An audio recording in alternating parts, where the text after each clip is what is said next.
Hello, hello. We are live. This is the off-grid dev stream. Video games is serious business.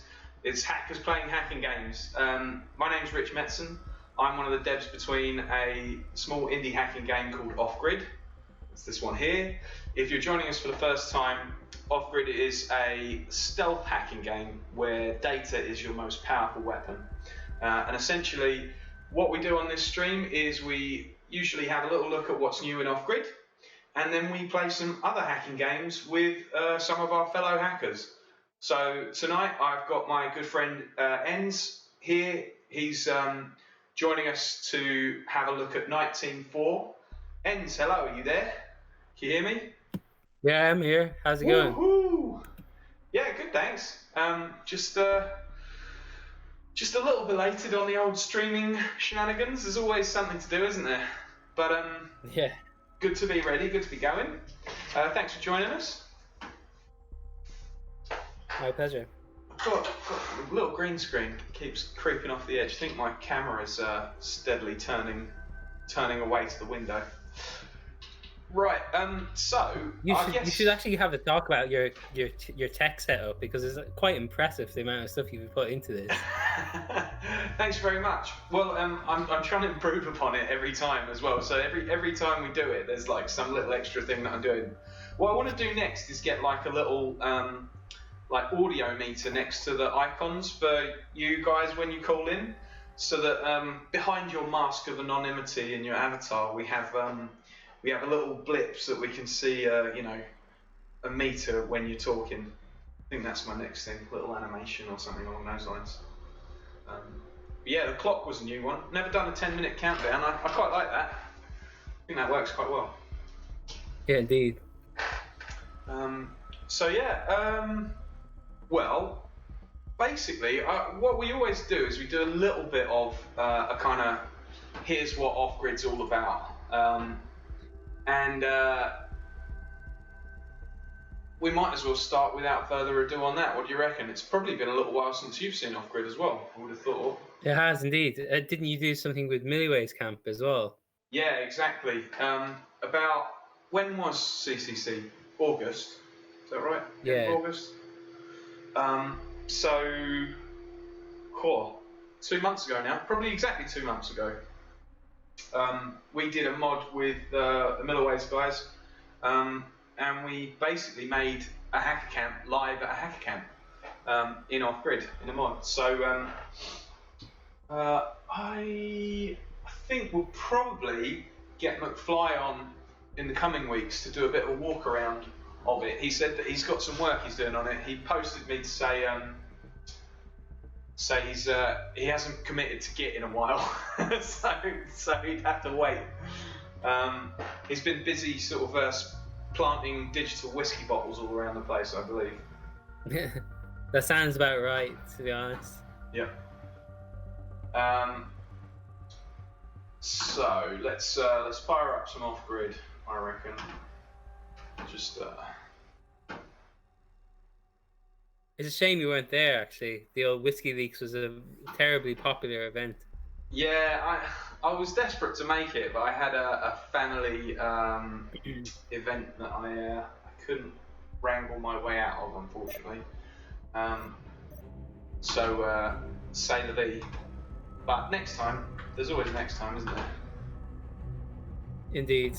Every 4 years. Every 4 years. How many have you made it to? Because you were at the one before as well, right? Yeah, I've been to all of them. I think the first one was 2010. Yeah. Remember some wise person said to me. Some wise guy said to me that it was something like you get 5 of them before it's 5 by 4 is 20, so you're 20 years older by the time you've done 5 of them. Oh fuck! It's one way to put it, you know. Yeah. For me, it's kind of a case of oh, hang on, I've got to switch over to the game being in the screen, don't I, for us to do this?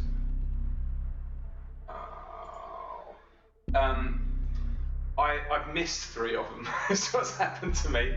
I was meant to go to the one in 2010 because a bunch of the London Hackspace folks were all driving a van over, and I very nearly got on that bandwagon.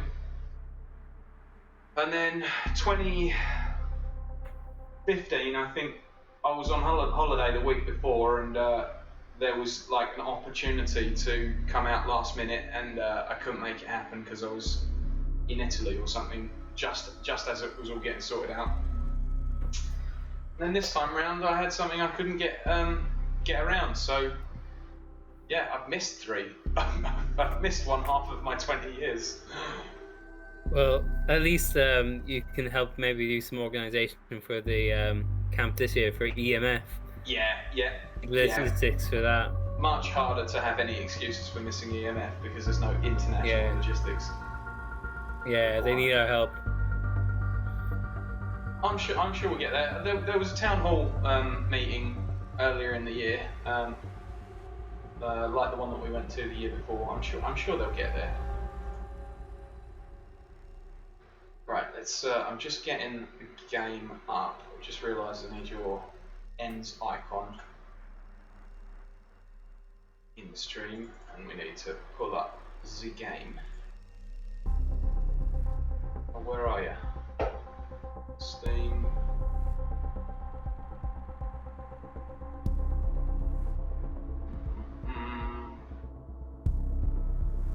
Oh, that's interesting.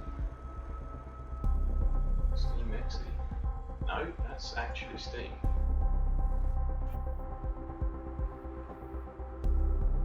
It's not too keen on playing off-grid. I haven't booted up Steam in a while. I have my gaming PC on the side here. Yep. We can see what games I have installed. I wonder whether it's because off-grid is not. Jedi's here. Did I have a good vacation or whatever it was last week? Sort of. I mean, I was travelling to the US, so I'm now sort of on my whatever it was. It's not quite a vacation because I'm here for a while and I'm still doing off-grid dev, etc. So I had good travels, as far as you can have good travels when travelling with a small child, which is what happened to me. My little one spent most of the flight from the UK to the US clambering all over my face, so I couldn't watch any movies. Right, I'm gonna have to do this slightly differently. We're gonna go. Oh, that's weird. Why is that not showing up? Oh, there we go.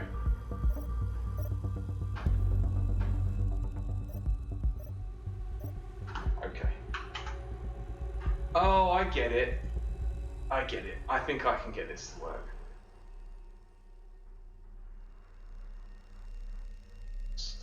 Start menu, experience host. Does that work? No, I'll just full screen it. I'm trying to do something fancy ends, but it's not working.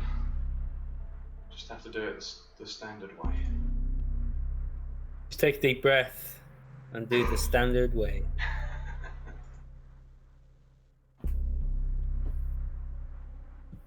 Working in operations now, it's always constantly in a state of panic, you know? It's always something burning.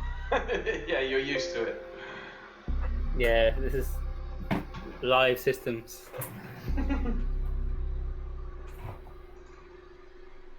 We're nearly there. There we go. I got your logo back again.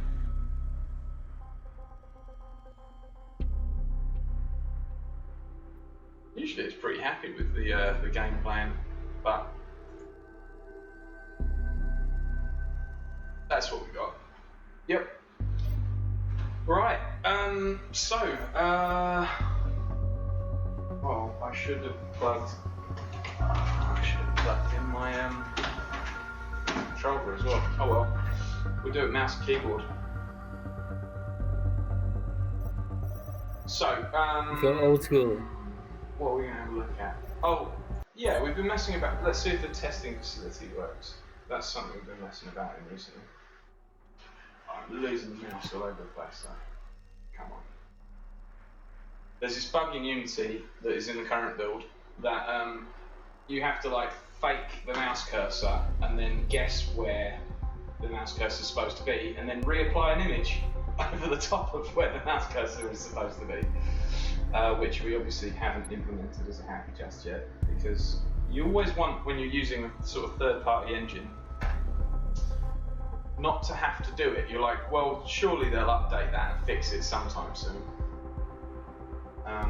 And then you end up with an awful UX bug in your game during development for months on end, because they don't fix it.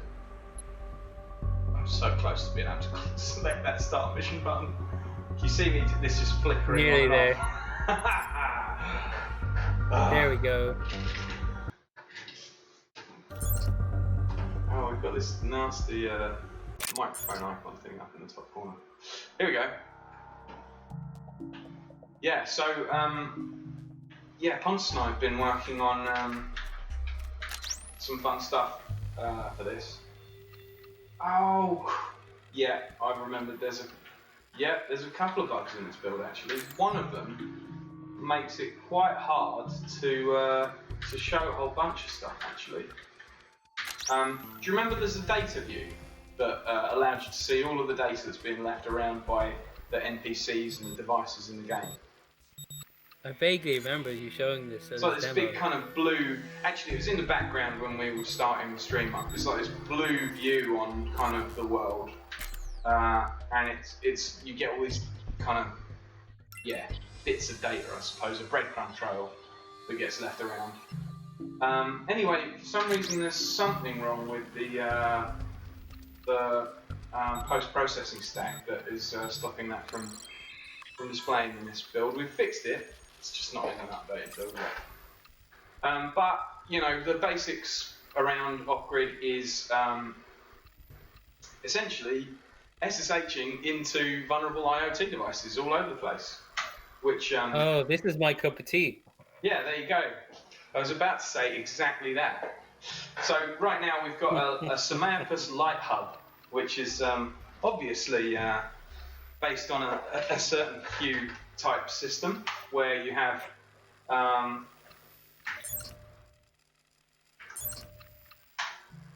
groups of lights that have got a little microcontroller in the room controlling their hue, whether they're on or off. So turn that one off and change the lighting in the room. And the game basically consists of those kinds of puzzles. You've got to solve puzzles in the environment and change the NPC's behaviour with accessing different networks and just generally causing shenanigans.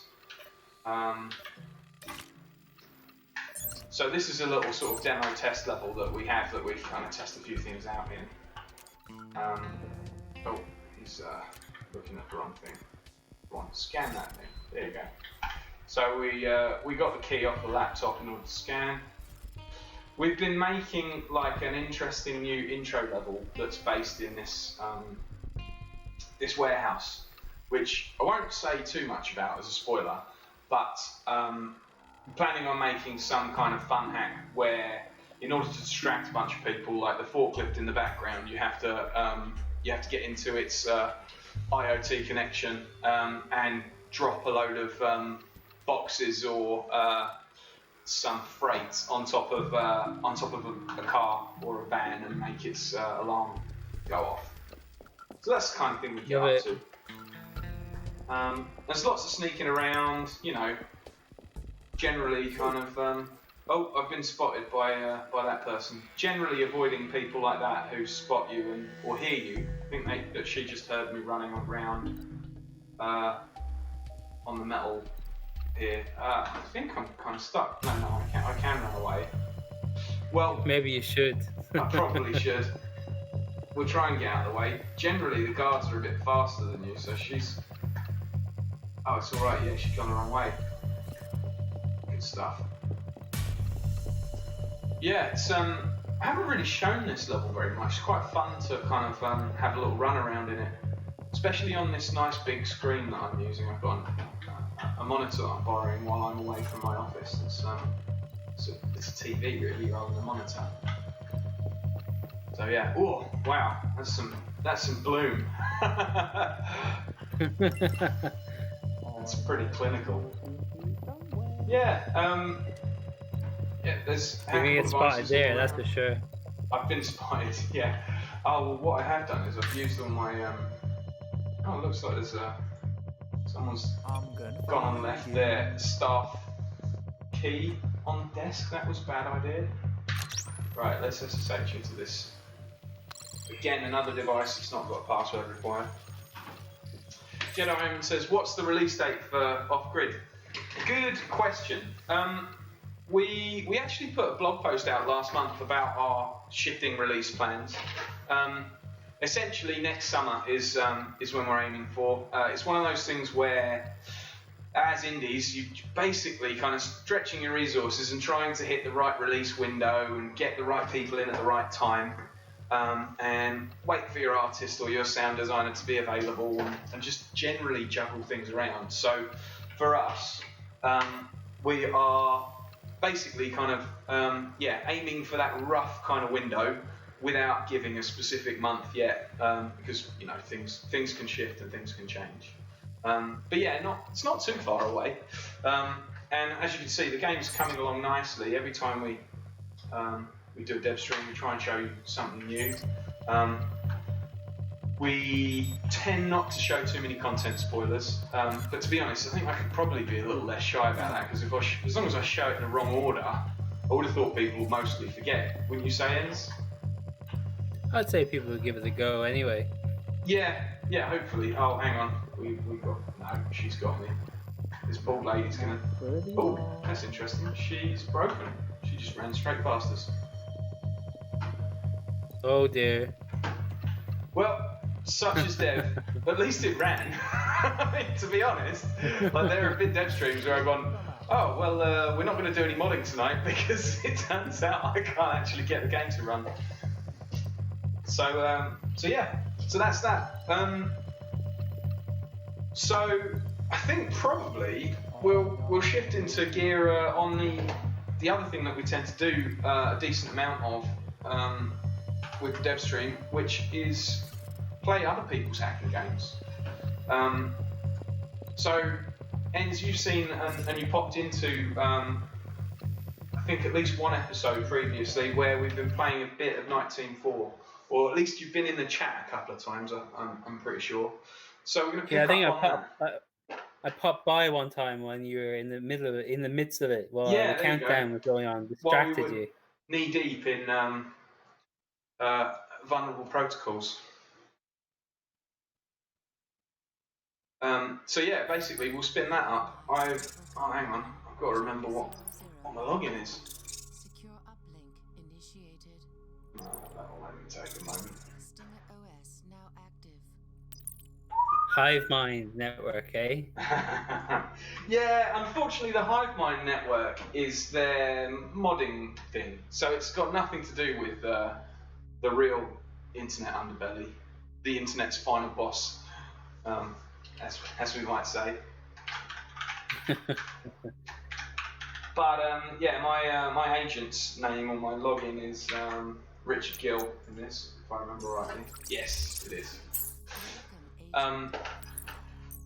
So yeah, the fun thing about this game also is when you're deving it on Twitch. Oh, hang on. What I'm going to do is I'm going to switch over to my other view using OBS. Where is it? Playing game. Game.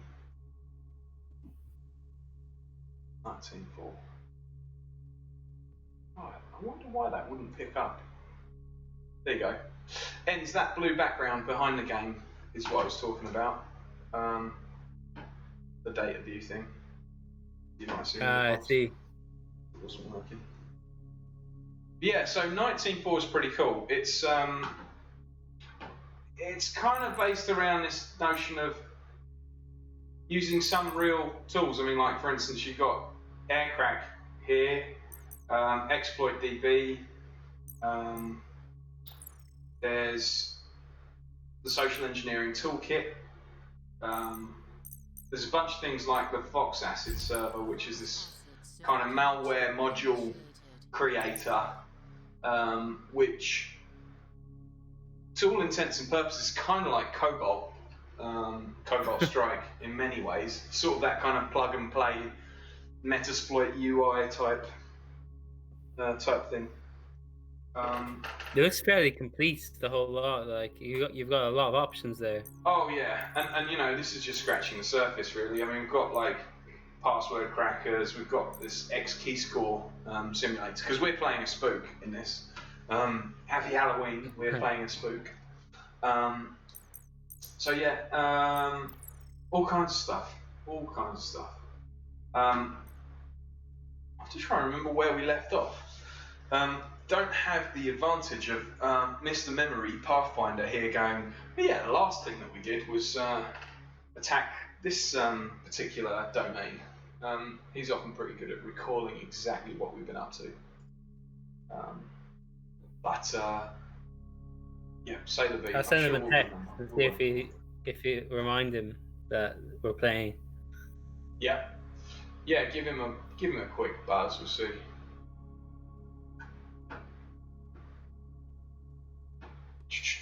Right. So I guess what we want to do is jump into whatever our no active mission. Yeah, that's okay. Oh, that's the multiplayer thing. No, we don't want to jump on multiplayer. No objectives. Academy. Oh, we 100% of the academy. That's good. We did finish the academy last time. We're fully we're fully fledged on this stuff now, hence we're experts. So we jump into story mode. Drag the globe. 100%, 26% on story mode. So does that mean you've completed 26% of the game, or? Yeah. So we've completed 26% of the story mode of the game, but then, like you pointed out, there's this hive mind thing, which is like user-generated missions. And so you can kind of go on and on and on because, you know, people are constantly making mods and using the level editors to make their own missions. And on top of that, the dev team, Anna Shell and his bunch over in Montreal, they make these bounties challenges every, I don't know how regularly, to be honest. There might be one or two people in the stream who are more expert than I on this game. I know a few of the mods from the Nite Team for Discord actually pop in sometimes,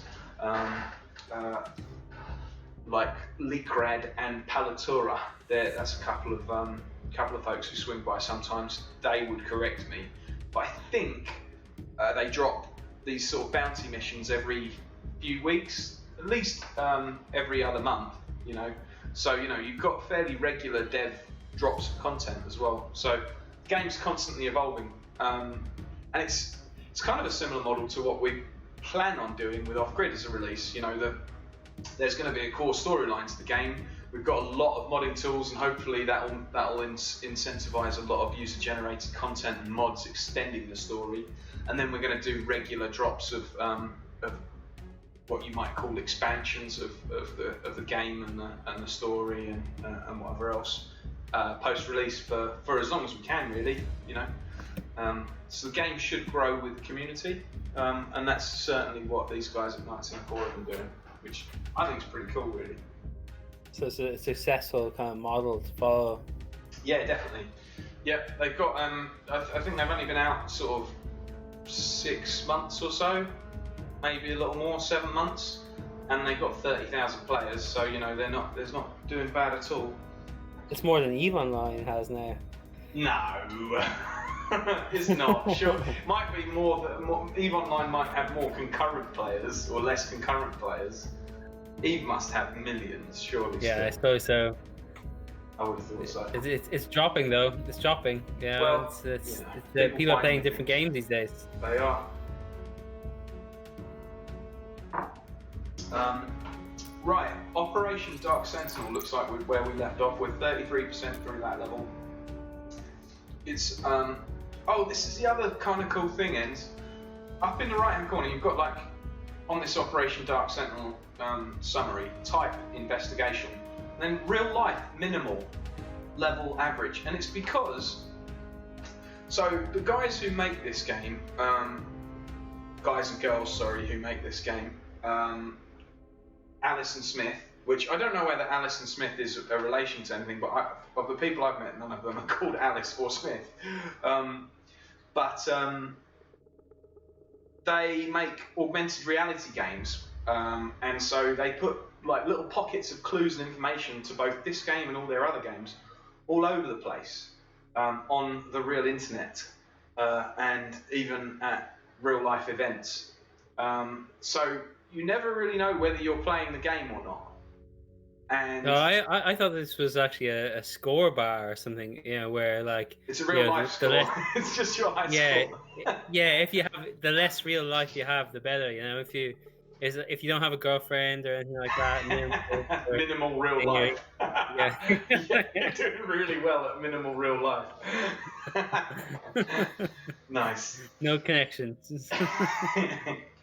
Well, the relation here with the real life is how many real life tools they reference, how many historical real life happenings they reference with the level. So, like, you get all these links to, you know, real reference for what things are inspired by. It's really cool. It's pretty good. So let's select this mission. Let's have a look. It says that. Yeah, okay. I think we started investigating a link between the houses belonging to a couple of people. But in the last mission, there was something going on. Maybe we'll replay the briefing. Hoping I can turn her audio down. No, I can't. Kruger Services is who we're trying to find out about. For this assignment, we'll need you to push further into advanced X key score investigation. Housing rental company. Yeah. And we've got to use X key score to kind of filter through the different addresses and people and their connections and who's renting what from where. I built my own X key score, actually. Did you? Yes, pastebin documents.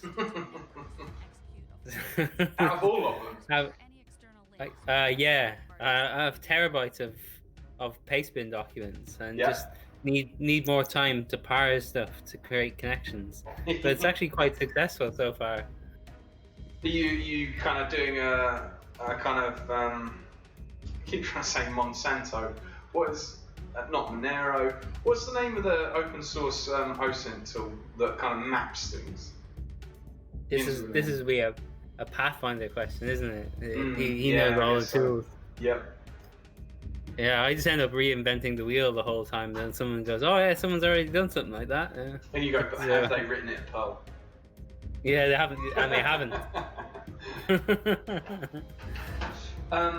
Yeah, I think we'll just dig in here. We'll see. I'm sure we'll get.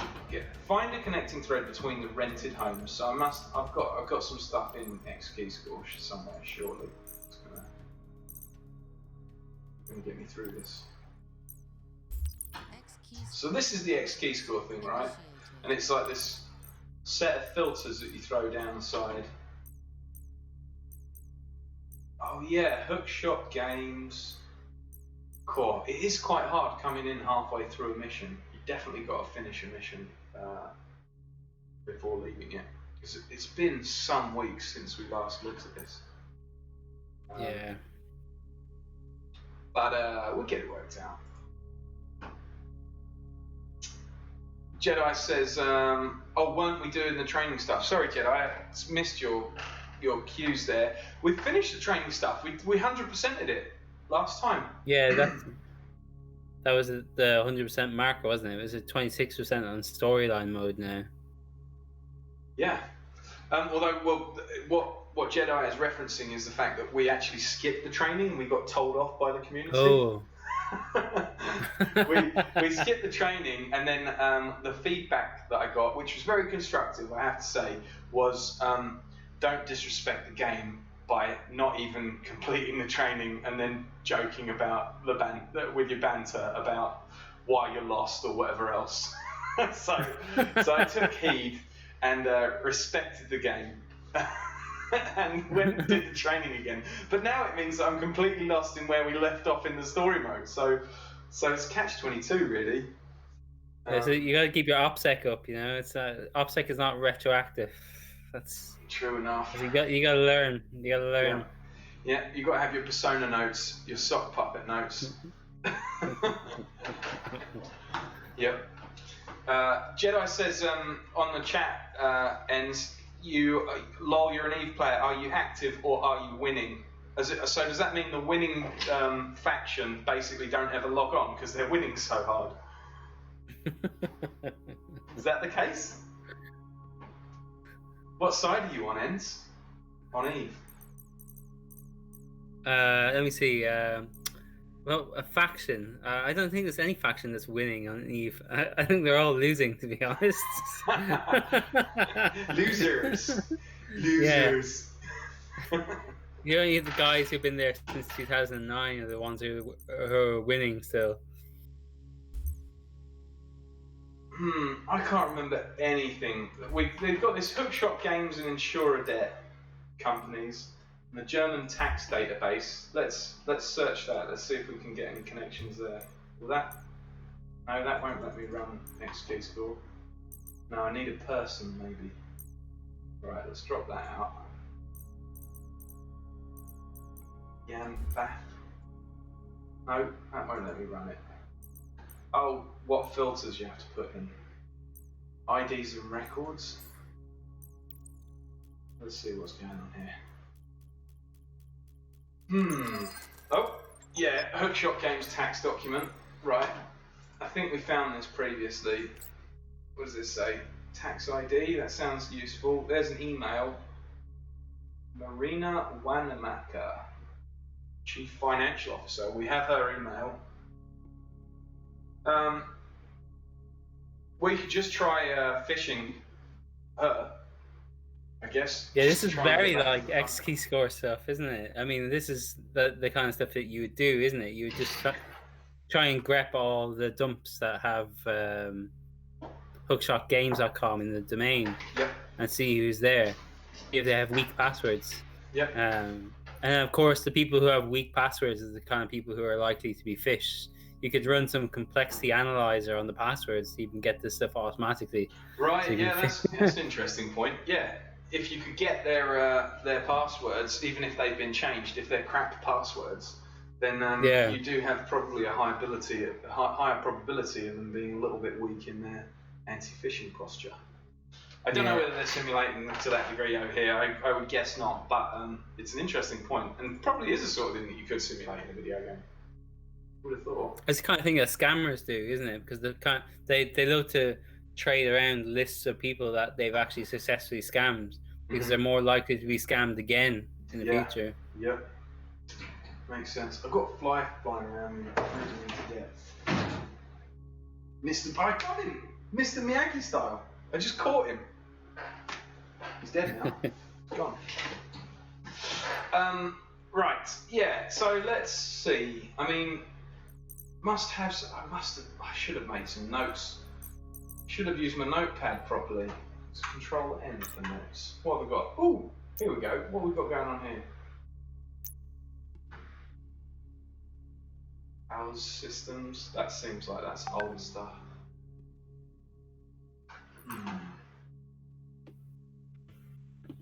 Ah, we have a path on his way as well.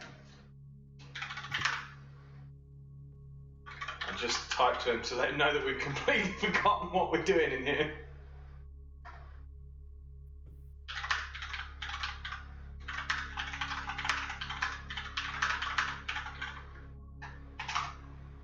And what I've got to be wary of is obviously I'm on US time, so it's the middle of the day, middle of the afternoon for me, but it's obviously a late evening. Pathfinder is one of those night owls, but do let me know if you need to sneak out to get enough shut-eye to be effective at your corporate warfare tomorrow. The other half will probably turn up and ask if I can turn it down a bit at some point in the next half hour or so. Fair enough. But I'm working from home tomorrow, so nice. I can sleep in. Yeah. Cool. I'm working home from tomorrow, so I do my own hours. Yeah, exactly. Sounds good. You can work on 4 hours sleep when I'm working from home. It's just different, I've been more civilized. I've been maintaining UK hours while I'm here in the States, which has meant getting up at 3 in the morning every morning, which has been interesting. Early bird gets the worm. Yeah, certainly. Good evening. Hello there, we have Parth in the house. How are Welcome. Yeah, not too bad. Good. Getting there. Just let me pull your logo up into the game. Here we go. Oh no, that's a broken whole thing. There we go. Yeah, Enz and I were, well, obviously Enz wasn't necessarily there, so it's mainly that I was struggling to remember. Because you and I completed the training last time round, so we've 100%ed that. But that means that we have to jump back into where we left off on the story, which it turns out is 26% complete and 33% of the way through one of the missions. And I'm damned if I know where we were at. So yeah, we've got some thinking to do, it would seem. Okay. So, let me got the stream up here. I've got a. Yeah. So, I think the basic. I guess maybe we should go to the mission summary stuff. The basic mission summary says investigate if a link exists between the houses rented by John Schaffer and hacking activities. And we've already completed. Well, it looks like we've actually done our classic thing of actually completing a second objective before getting anywhere close to the first one by generally kind of laterally moving rather than necessarily jumping straight into the first clues. We're supposed to find a connecting thread between rented homes, infiltrate at least 2 suspect networks and identify their internal system. It looks like we've done that objective. So I guess I'll check out the turbines and see what we've got for networks of interest there. Explore any external third party that may link the various companies. So I guess the turbines. That's the old XP score. Yeah. Yeah. So this was. There were 4 or 5 companies, and we had done something for 2 of them. Or one of them. Hookshot Games is one, and we've got a backdoor into them, into the Hookshot shop, shop.hookshot.games. Can you look up who owns the company and see who the beneficiaries are, and then see if there's any other companies that match those beneficiaries? Potentially. I mean, we can just jump into XKeyscore and start searching around with Hookshot Games, can't we? Yeah, see who the beneficial owners are, and then see if they have any other connections to other companies. I'd search the German tax database against Hookshot Games. We can try the ER registry, the German police reports, airline passenger data. Do you know who the CEO is or anyone like that? We got the CTO. CTO. Search for him and see. It's a she. It's in this tax document. It's this person, Marina Wanamaker. I think that's how we got our leverage to get onto the network. So find a connecting trade between rented homes. So the objectives are all out of line because we've skipped over that find a connecting thread between rented homes, and we've already gotten into 2 of the companies. So the clues aren't there. We probably need to keep getting into companies. It sounds like. Yeah. Because if you, how many have we got in 2 total? says. No, I mean the we've got into, right? We've got into 2 of them. Initiated. Yeah. They were like, what we've done is we've loaded different things into X key score, and we've found the names of companies. And I thought there were more. Like there were, we read stuff out last time from. It was something we did before this. There's Insurer Debt is another one that we've got on here that I guess we must have. We've got Hookshot Games and Insurer Debt are the 2 companies. So I guess have a quick searchy. Yeah, search before of those. how did we find Hookshot and Insurer Debt? Because I'm sure at that point there were more names of things that we found, and we simply. I think we're connecting these people: Jan Fath, Martin Brandt, and Michelle Fielder.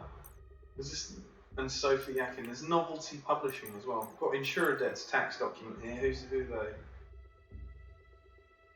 they? Important individuals: Sven Gerber. Organisations Insurer Debt. Domains insuredebt.com. Okay, what was the other one? You just said there was another one. Publishing company.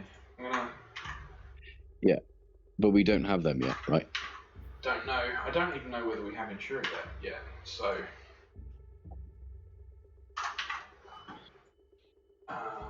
Yeah, let's have a quick look at Novelty Publishing also. If we don't have Insured Debt or Novelty Publishing, we would probably have a look into Popman. Yeah. Yep. Right. So tax database seems to have been pretty successful for us most of the time, so we'll go for that again, I guess. Get some info on. Yep. So, Tim Koenig. Yeah, that is. It's a good that? place to go. Tap places. Wait, what? Sorry. Tim Koenig. I don't think we've seen that name before. Yeah, we have. Yeah. I think so, because I'm pretty sure I made the lame quip that means king in German. Oh. Maybe. Well, we've got 2 domains If I didn't, to I would have. Have a look into. Go on. Okay. So I guess we'll do a bit of that then. Some S-Fuzzer. Is that the one? Yeah. There are 2, aren't they? Yeah, and OSINT scan. OSINT, yeah, that's right. Insuredebt.com. I think we found 40 seconds sub-brief. often. Yeah. Advanced equals scan for more time from memory in the academy. Yeah. And we might as well OSINT scan at the same time.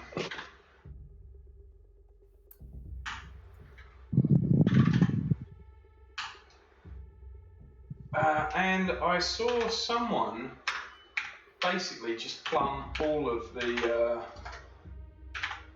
sites that they wanted to scan all at once. So you didn't do them individually. You just go search google.com space bing.com space yahoo.com. Yeah, in the real thing, I think you actually can specify all, and it will go and do that for you, yeah. all of them. But that's again, that's the harvested thing. But scanning Google to start with, so that's given us. Yeah, that's working to space them out anyway. So, Nice. I'm connected to the Hookshot Games. I'm doing this from hookshotgames.com.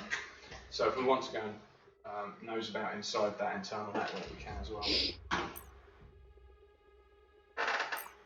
Jedi says, "Evening Path. How are you?" Well, all right now. There have been some critical problems, internet problems, Oh, and one I of them was turned gonna up. say, the internet But, mountain based. Yeah, internet based. Yeah, Sucks. there was a server and it wasn't behaving. It was quite bad because there's a lot of data on that server. Oh dear. But it's behaving now. It got beaten into submission, so Good. Good to hear. which was a list of, if for anybody who've had to deal with Linux systems, there was a lot of kill 9. Kill dash As a 9. person who works in operations, I can tell you that this happens quite a lot. Yeah, just sig term everything and then start again. Yeah, and if that doesn't work, just reboot it. Doesn't matter what goes down, just reboot it once. Yeah, no, it was the automation got ahead of itself, and the box thought it was able to handle things it couldn't handle, and it was causing breakages. So there we go. It's all smooth again now. Good. I had to upgrade some systems from Debian Wheezy to Stretch today, and it was like from Wheezy, and of course the Docker doesn't have an official package for Stretch, so that caused some breakages. Yeah. people try to spin up their Docker containers. It's just like, nope, it's not happening. It's like, went off for lunch, come back. Is it working yet? No. So, like, okay, we're not ingesting any data. Okay, fair enough. We gotta fix this. Tap. Yeah, those Install corporates Docker. can't be all that open if there's no data being ingested, I suppose.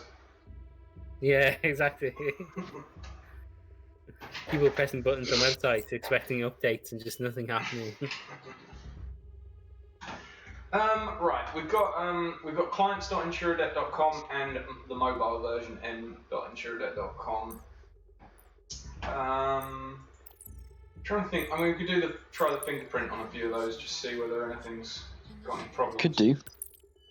I touched clients first, but yep. It sounds like that's a place where they'll have some fun things. Yep. But I mean, you'd hit both of them, really, wouldn't you? Yeah, but we can try clients first. Might be locked down more, although, mind you, mobile ought to be fairly sturdy. So if we follow the thought through, if you've got a sub dedicated to clients, that's where, whether they actually mean clients of the company or software clients. But if that's where clients go, there must become some kind of auth/sessioning thing, which means that there might be data there that we can auth to. Well, that's on an S3 and up to date, so that bucket's not doing this. It's on S3. Yep.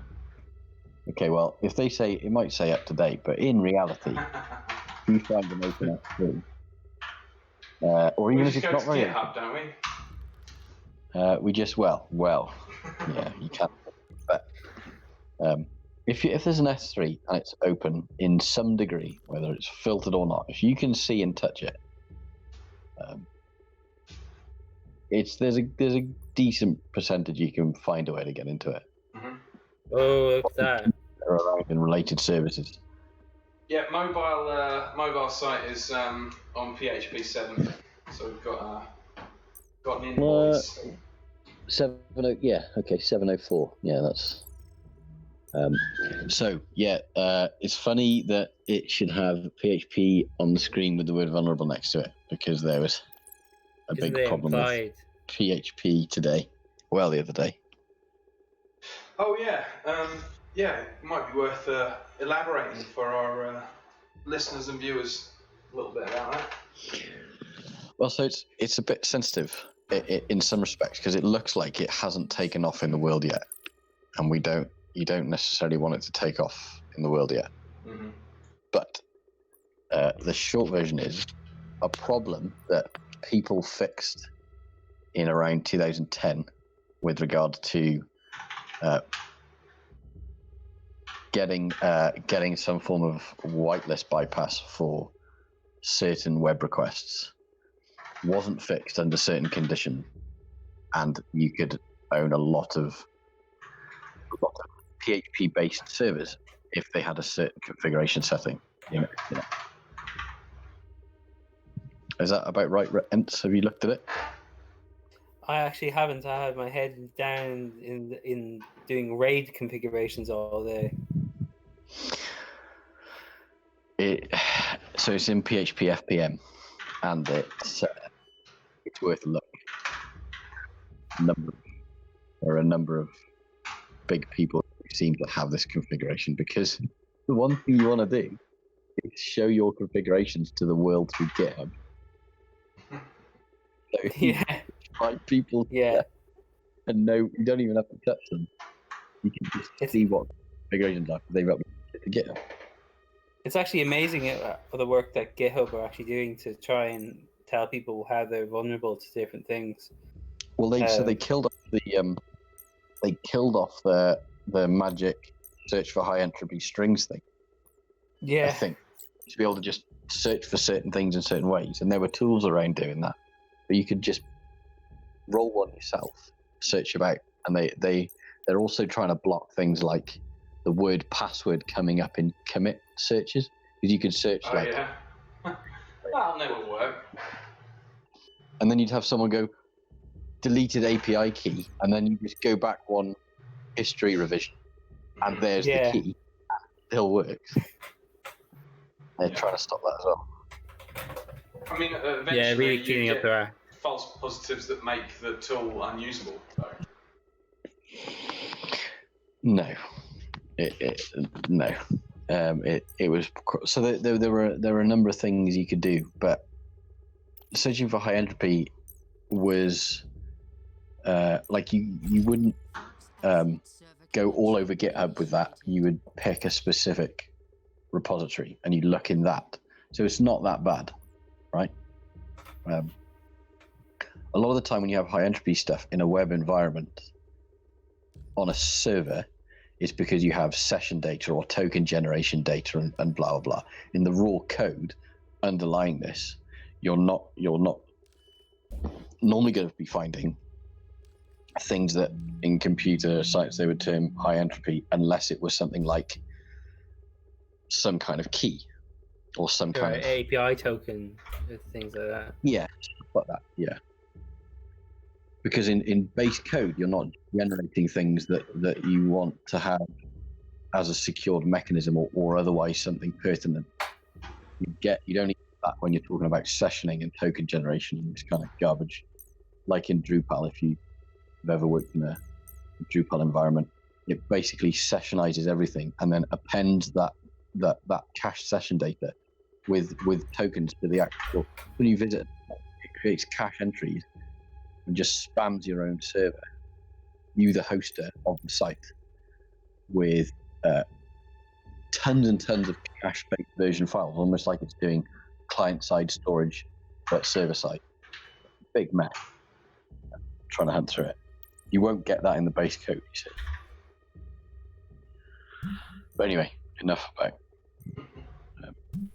that garbage. So the other thing you could do though was just in Git itself, you could just they enabled you to be able to search commit messages a year or two ago.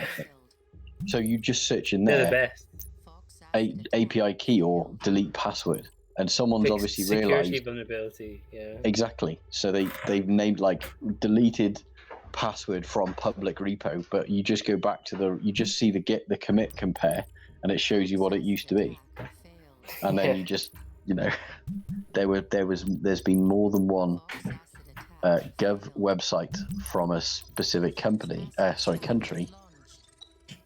turned up there. This is why Git ignore exists, people. Yeah, it's great. Well, we're into it. We're in, are we? Yep. We Nice. we had to use a crafted SNMP packet over UDP. Fancy. Yeah. Have you seen this before? This game? Have you watched the things they let you do? I've actually only seen a very small amount of it, but it looks It's pretty impressive good. so far. They've modelled quite a lot of stuff. Yeah, I remember watching it a little bit when you were playing, and you were kind of neck deep in it, and to see the kind of tools you were using, it looked very realistic. They've renamed a lot of the things out there, but even the runtimes of them match up to the runtime args of the thing they're trying to model. Yeah, even the malware So was it's quite actually Yeah. on point. They've dropped in some NSA specific names into this, but yeah. So we do well on the bits that are modeling Real tools. IRL when it comes out, but we do badly when it comes to the stuff where you have to kind of know the general operational flow of a government intelligence agency. Yeah. Or read the story. That's the other place we fall over usually. Yeah, or really following the rules of how to play a game properly if you're a serious gamer. I'm trying to think what we do once we're in. I mean, I guess let's just go to the file browser and have a gander. See what the loot you've got. Yeah, So file browser. Remember what? Enter target host 127.0.0.1, I guess. Once you're in, it's either look at what's there on that machine first, and then if nothing, look internally to wherever that network is. Oh, hang on. This is me. That's weird. Even though I'm okay, it doesn't. Okay, that's not what it means then. I've just connected to that network, so if I run localhost, it should be that network's local, not Well, localhost is you yourself. So what do I want to do? I can't even remember how to use this file browser thing.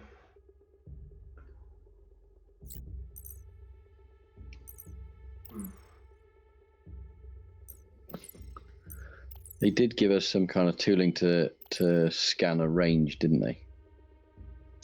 Oh right, Could have been WMI scanner. Yeah, it was WMI. Yeah, you're right. So where did we see that last? Here. Right, there we go. Dig. Net scan, we'll run a scan. There you go. Yeah, net scan is sort of.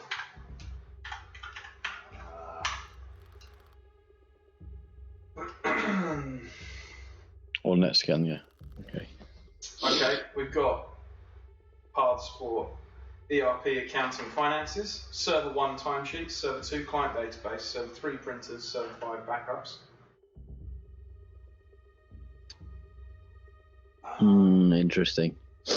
So again, this is what we're trying to do: is go to a place that will give us something to throw in X key score. Is that right?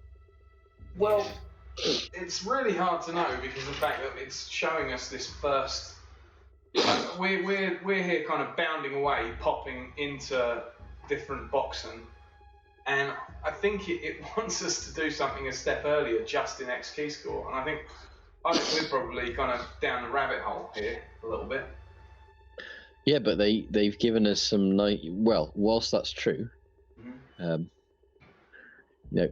IRL, you don't ignore the rabbit hole, and this thing looks like it's just given us something called finances and something called client database, and what else does it say there? Timesheets, backups. I think we've got there's some good gold down this rabbit hole. Yeah. You know what I mean? Well, let's pop the I think if we scanner in here and have a look in the file browser, I guess. I think so. Let's drop the file browser. Because they've given us this company in a if we step out of it, if they've given us something to pop within the current stage of this game that has now given us something we can plug into X key score on top of it, probably. No file system. Because we've already done the step ahead bit, so this might have been the step we were supposed to complete before that step. Mm-hmm. Do you have to put m.insuredebt.com before that /ERP? Maybe. Let's try that. They I can't remember, but there was something I looked at where it might be confusing because what they've got there for dig isn't actually dig, and Oh yeah, you're right. Yeah, You probably want to run dig. that other command on this first anyway. Yeah, queries the ports and technologies. Yeah, you're right. So we just want to run dig on a few of those first anyway. yeah. So they're letting you look at, like, again, there's some artistic licenses to some of the namings here, but that's not how you would normally use something called dig. No. I see. So it's using some daemon called Simple ERP that runs on port 9090. Yeah, and that comes up quite a bit. ERP, whatever that is. So what? So I guess we could check some of the other ones and see if they're vulnerable as well. Right.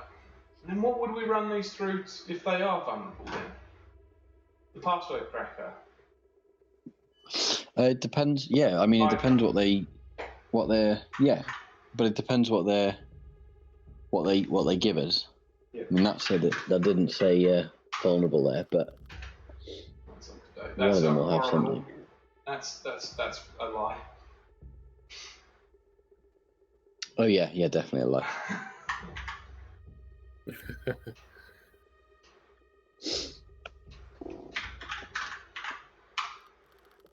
Are you going to take bets on the printers being vulnerable?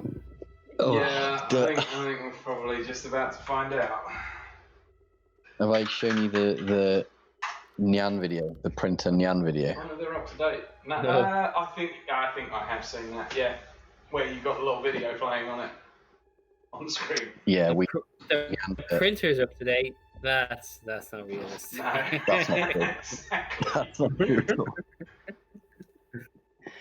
Yeah, there's whenever certain people are annoyed at a certain HR group, the printer ends up playing Nyan Cat quite loudly with a video in the little interface thing. That's interesting. The buffer, the back scrolling buffer limit on this window is pretty short. Done 5 results and now I have to run my command again to get back. Server 05 backups. Oh yeah, you're right. Yeah, that is the one that we're after.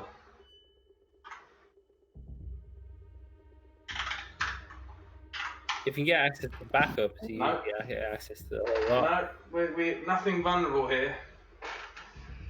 Did you test that one? Yeah, tested all of them now, all 5. Yeah. So, do we try? Okay, so is there something on the local system that we're on? Did you actually look through the file browser? Because there might be some cred somewhere that would allow us to actually interact with one of these. Well, this is the weird thing. Like, I need to get creds to use the file browser on anything, even though we're technically... I don't know whether we're meant to be root on this box or not, but... what was the name of the company again? It's InsureDebt. We're on m-InsureDebt. You can see in my alias here, richgill@m-insuredebt.com. Yeah.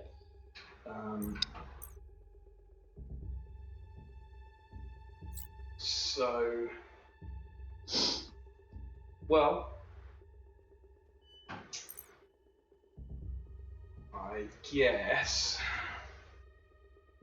I guess we can try. We can do the same on one of the other boxes we've already popped. I don't know whether we've WMI scanned games one, or we can try and get into novelty publishing, or we can try and keep pushing around here. It's hard to work out whether they tried to put all of that in as a red herring. But I don't know. Generally speaking, I think all of the format is usually, when we've seen anything that we've done dig with, we've ended up with roughly 5 paths. Sorry, net scan. We've ended up with roughly 5 paths that we've had to look at, but yeah, they usually do have one that's vulnerable. And all 5 have been looked at here. I wonder what about, can we just throw one of them against, oh no, we don't have any usernames or anything, do we? The other thing is, we've only used one. You've used NetScan. Mm-hmm. What else are we? I'm sure they modelled some kind of LNM&R thing here. Yes. The man I don't know if there's stuff. I can't remember what. There's some. Well, there's some kind of tooling somewhere that they're using for. You've used NetScan, and what else are they giving us once we've it's pivoting stuff that we've. Well, in this WMI scanner, in the help file, we've just got NetScan, dig, exit, and purge. Right. So it'll be another tool that we're looking for. Yeah. Password attack because we don't have any usernames. Hydra, how does that work again? I can't even remember. Connect will initiate a connection with the target domain using the indicated protocol. Yeah, you just throw it at one. You just throw it at the port as far as they've worked it into this from memory. Do you want to try that out?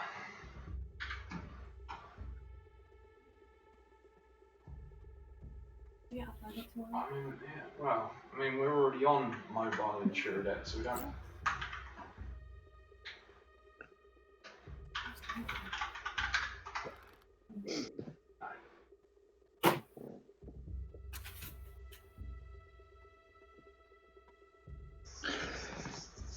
I think the fall down we're having is that because we're doing it in chunks that are separated so long, anything you might have picked up in the academy or otherwise from something you did in a previous mission that you finished 20 minutes ago, you're going to have a better recall on than 3 weeks ago. I mean, this is more than 3 weeks as well with this mission, isn't it? Because we definitely did the academy for a couple of sessions, and they were 2 weeks apart, so we're probably talking 7 weeks. I'm trying to remember where we're at.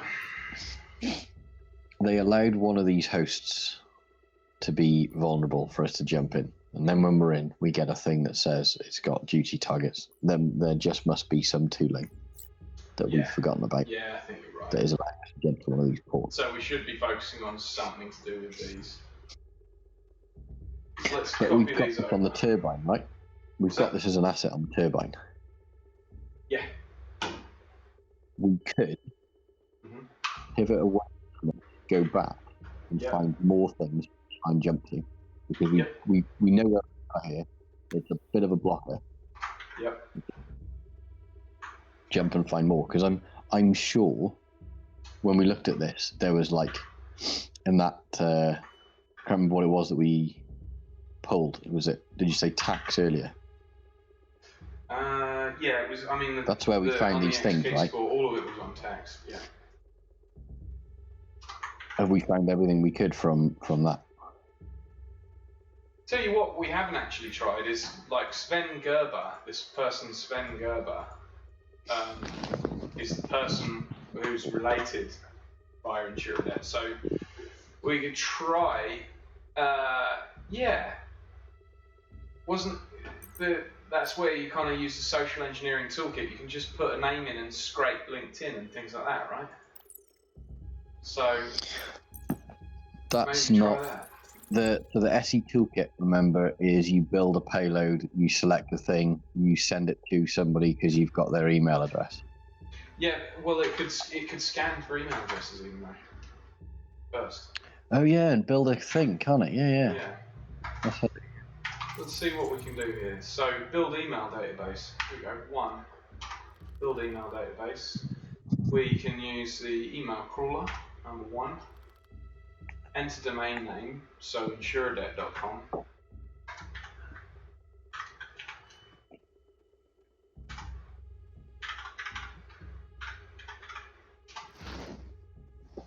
Oh, hang on. Okay, www.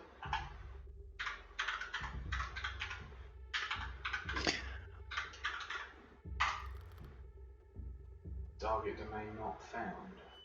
Try the other ones that we've found. Does it end off? Novelty publishing, or oh no, you mean the subdomains? Both things. Try all of them. .com. Normally, you just put the.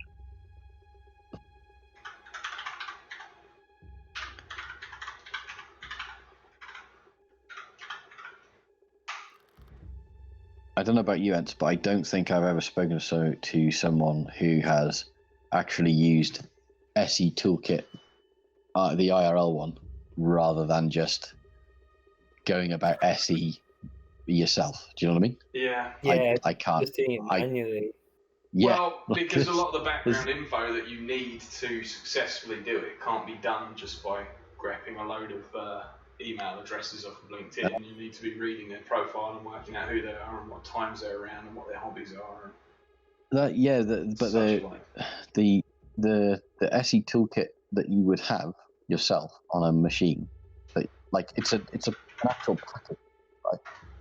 Yeah. But you would just do the whole build a payload, build a mock fitting site thing, and deploy that way. You still need to do your own, quite a bit of stuff, and a lot of the time, you just find the name of a person and you're expressly trying to target them because you've reconned whatever company it is.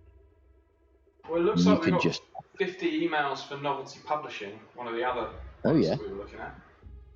Right. So have we got them yet? Yeah, we've got all 50 emails of theirs, so I guess we can start crafting a message. So, yeah. I mean, we could continue building the email database as well, I think. Oh, that's the other thing. What's the dictionary? How's that work? The dictionary pattern. Crawls LinkedIn and common names to brute force. Alright, let's try Sven Gerber then.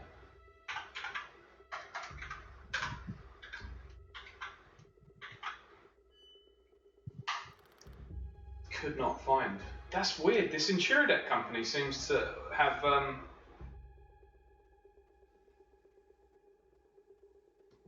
pretty good OPSEC. Like, they just don't exist within the SE Toolkit. Alright, let's try Tim Koenig then. This is giving me some good ideas for some projects, let's just say. Yeah. You're getting inspired. Yes. Am I misspelling InsureDebt? No, I'm surely not.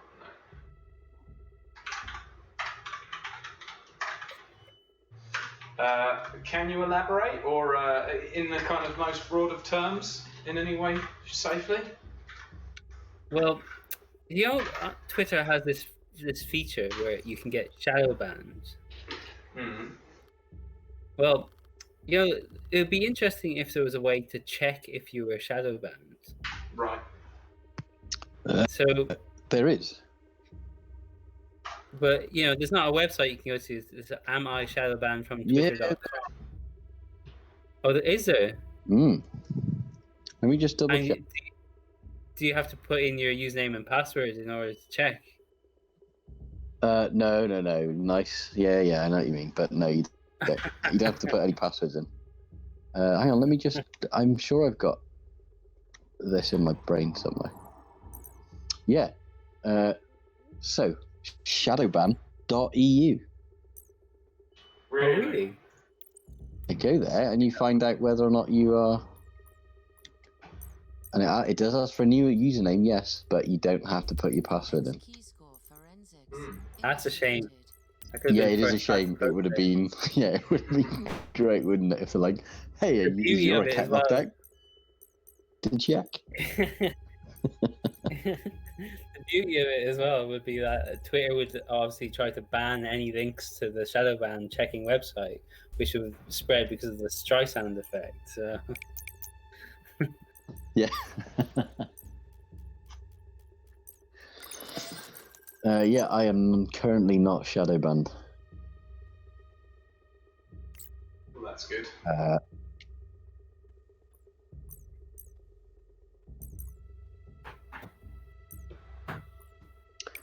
No love for US Gov has been suspended. Well, we're aware of that. Yeah, it doesn't even go to the next checks because obviously if the account isn't there, you can't run anything else. They just go, no. The highest level of ban has been applied.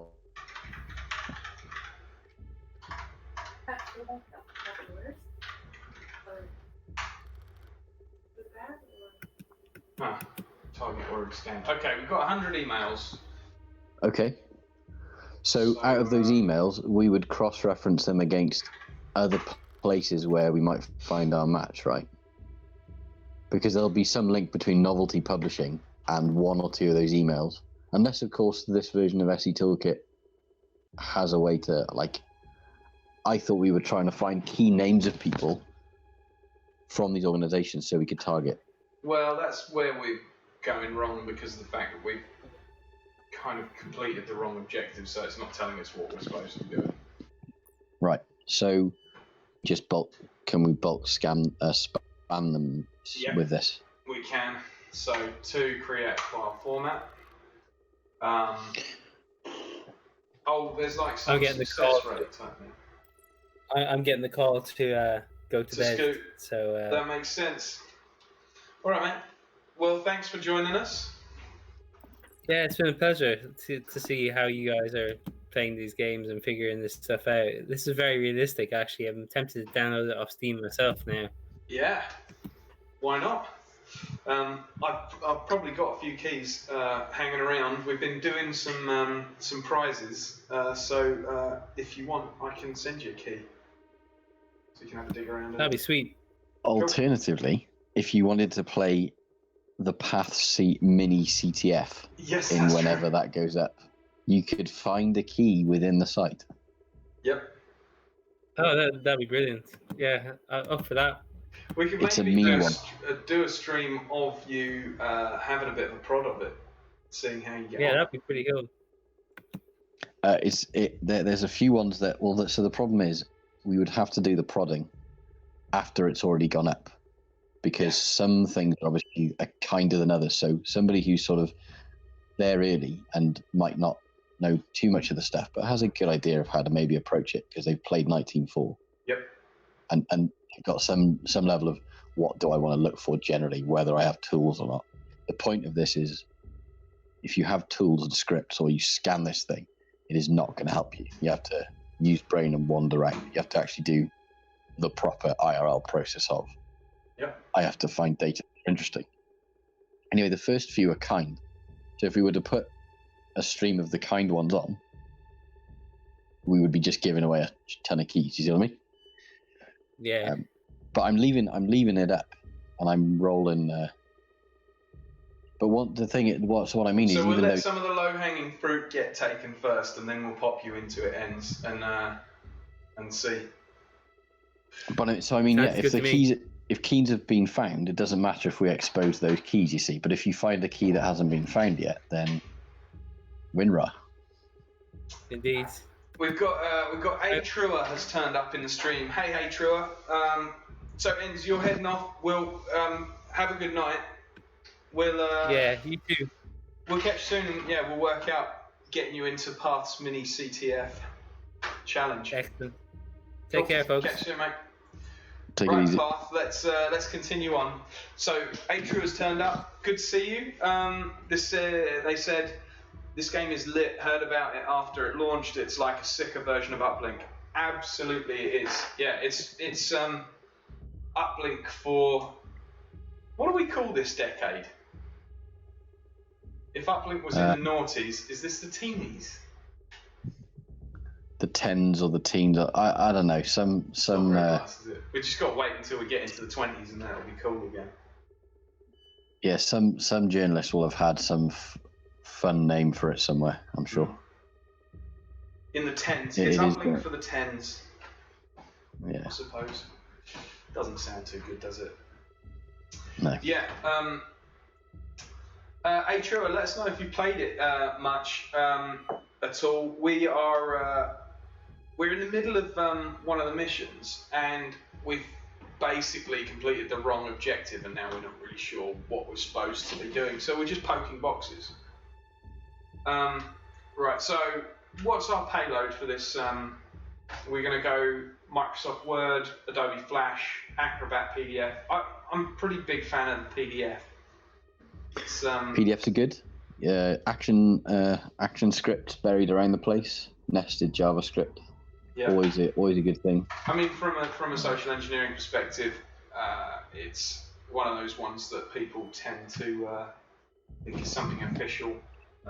Well, so if you want to look at what people are doing in terms of malware now, it's PDFs do turn up, but the majority are still Excel or Word files with macros embedded. Like the last sort of week. But most people are running a version of Word that has macros turned on.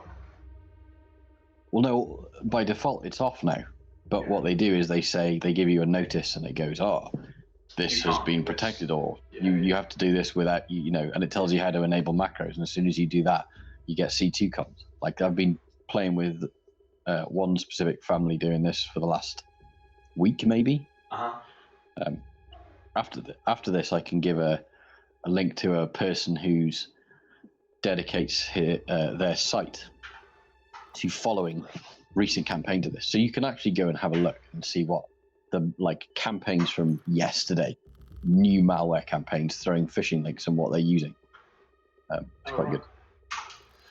Well, in this instance, we're going to run a reverse VPN via PDF. Looks like we need a template. I think business request for proposal. I think request for payment is usually the right one. Yeah, that's worked for us in the past. It has. It says 60% efficiency. Oh right, hang on. Okay.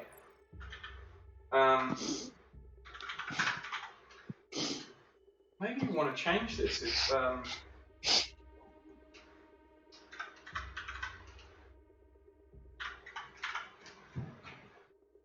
60% is not great, is it? Oh, 83%. Okay, let's launch this and see what happens. Yeah.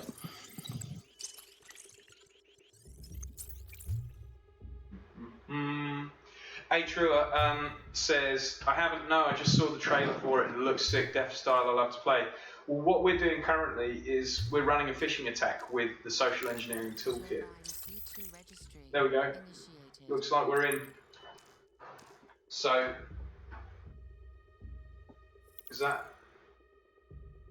it was Novelty Publishing that we were just doing, wasn't it?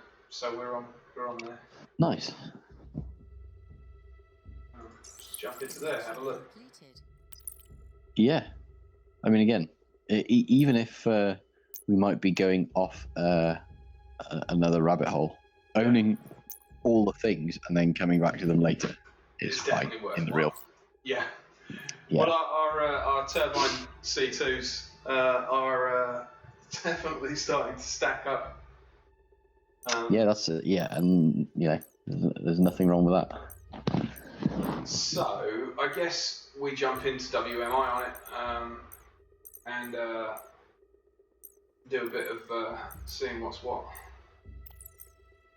What does the objective thing say? Because a lot of the time we miss the fact that objectives get completed or otherwise. Yeah, well, this is a problem because we haven't completed the first objective. We're just seeing the first objective. No, it's this one up here in the top right-hand corner. Find a connecting thread between rented homes. Rented homes. Yeah.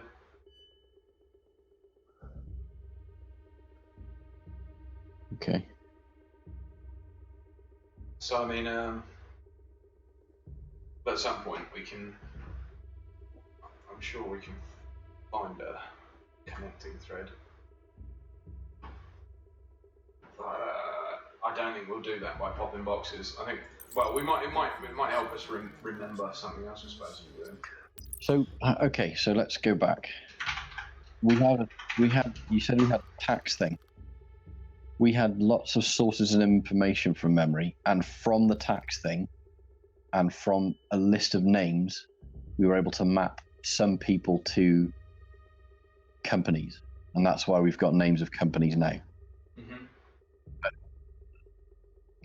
Tax thing weren't the only source of information. No. So the thing we might have is that there's some other stuff ahead. information. Yeah. Yeah, there's some source of information that we haven't looked at that would allow us to complete that objective. Because if we jumped ahead, obviously where we are now is of merit, but there are other things that we've not gone. And and this is classic going down that hole. You end up with really good things, but they're not conducive to what. Yeah, and IRL, this happens all the time.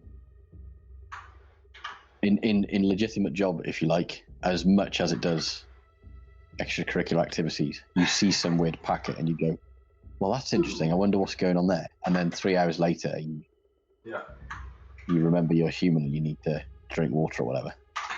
That's a good reminder, actually. Let me just do that. See what I mean? We have got we've got a few parts here that we can go and have a little bit of a dig around. Let's do that quickly. It's always good. It's always good to find the paths. Yes. Yes, it is. So, editors, archives, backups is where we're at. That is up to date.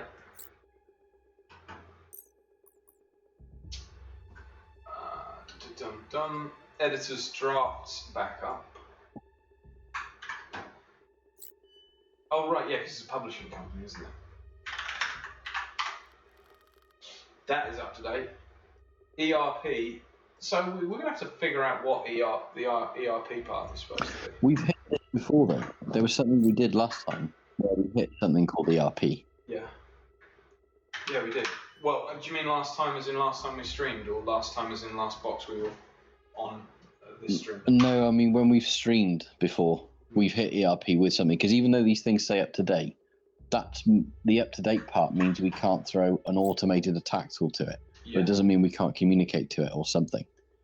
Like, because we the last place we popped had a load of stuff that sounded incredibly juicy. Yeah. And even though it said up to date, there must be something we can do there. And we must agree. just be misremembering one thing. Misremembering which tool is ready to be automated there. The other thing we can do, remember, if we've popped a machine and we're on that network, is we can use something to capture traffic. So even though these things might be up to date, we might be able to see some of that traffic. Yeah. And they've used, what is it called?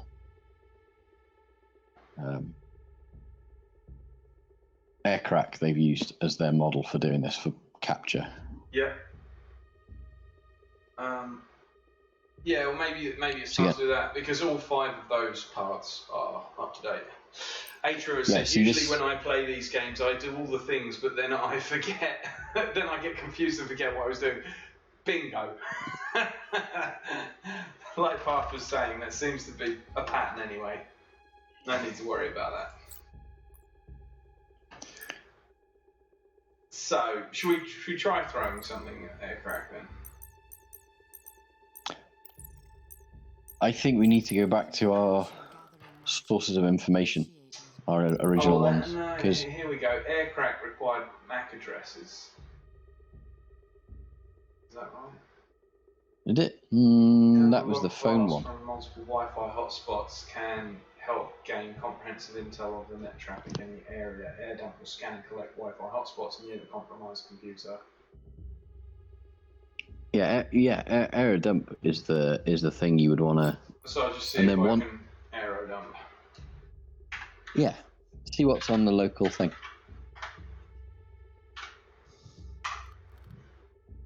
No Wi-Fi found. I mean, we might.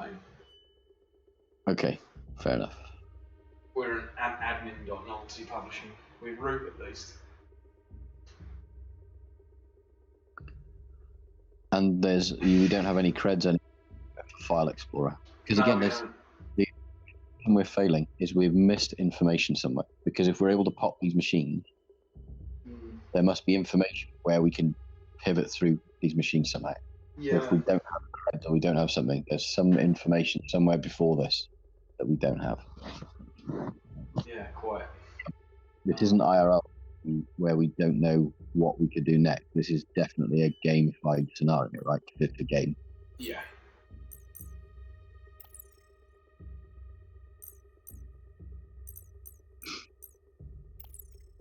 I'm trying to think how the man in the middle tool worked. What did we do? ARP poisoning and LLNR poisoning. What did we do with that? Well, so yeah, Well, that gives us a load of hosts.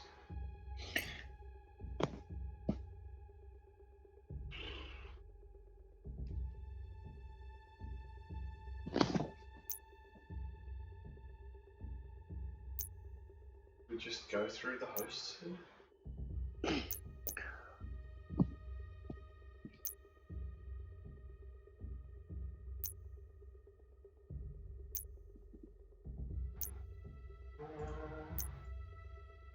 well, that gives you. I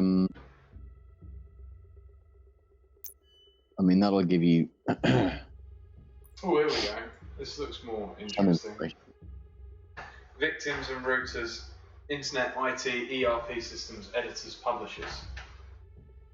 So, I guess we want to listen as to whether IT is connecting to the wider internet and listening, or the ERP system, or the editors, or publishers. Nope. Okay.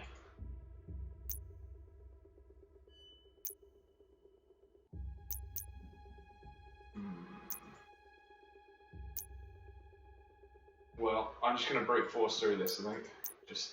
We've got a connection on something. ERP systems. Oh, well, of course, we've seen a load of ERP stuff, haven't we? Yeah. Right, so this gives us two options, RTMP and URL Snapper. And URL Snapper, we were basically, that was like SSL stripping, wasn't it, really? If you were able to strip packets and look for packets that were creds, and that will give us creds.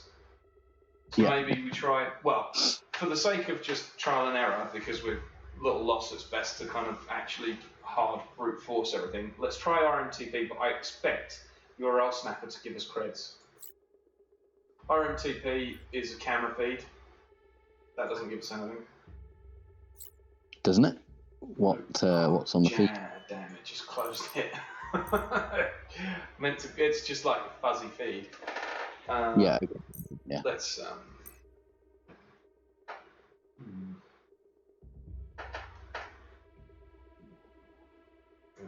lower my light level. It's a little bit brighter all of a sudden. It's better. Yes, quite. We need to jump back into the man in the middle stuff. Okay, well, I think we've found. I think we're where we want it to be now. URL Snapper. Good thinking. Oh, good thinking. Yeah, you see the HTTP request that keeps recurring about every 10 seconds. Right. Again from the same ERP. Try a fingerprint on the IP address. So we've intercepted HTTP get 19, 16, 177, 159 / keep alive. You mean 192? Oh no, they interesting. Okay, all right, fair enough. So yeah, we want to hit that host then. So just the IP address we're gonna. Yeah, that's right, because that's the host. And so what are they simulating here with this? Well, so keep things up here. Keep alive is a parameter in the HTTP protocol, but what they're doing is they're hitting a web page called Keep Alive, Right. Okay. But essentially, it's a heartbeat mechanism. So servers out there, and it's funny that Ents would already have left, given that he does SRE stuff. His life will include a lot of this, but it's about a heartbeat mechanism. Let's say I have a device in a customer environment. I want to make sure that the device is healthy, and by that I mean it's online and it can talk back to me. So I will have a mechanism on there so that every period of time, it won't be 10 seconds, it'll be whatever's right for that device. It'll talk back to a server in my company, and I know that that device is online and it can see. As soon as it goes down for a period of time and it can't talk back, I know that server's in error. I have to start remediating. So it looks like that's what they're trying to simulate, that kind of scenario. But they've made a web page called Keep Alive that gets requested, which isn't the strangest thing I've seen. But it's a roundabout way of doing it. But actually, Keep Alive is a parameter in HTTP for requests for connections. Trying to prevent from a connection close state in an HTTP connection. Keeps the pipe open a bit. So let's fingerprint that, I guess.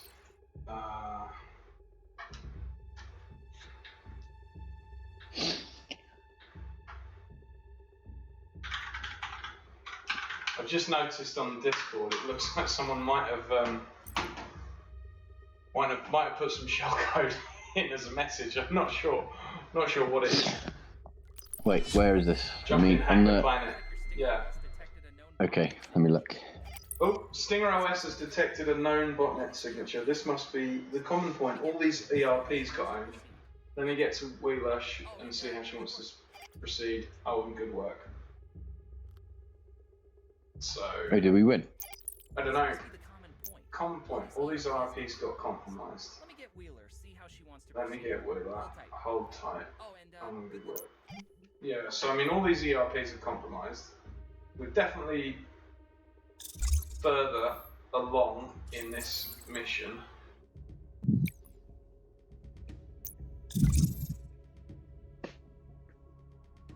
What's happening? No, that's not what we need.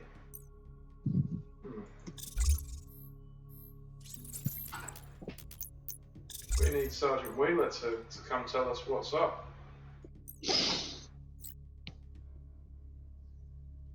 So yeah,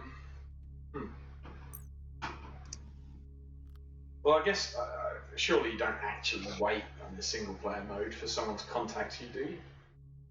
They just make it happen straight away.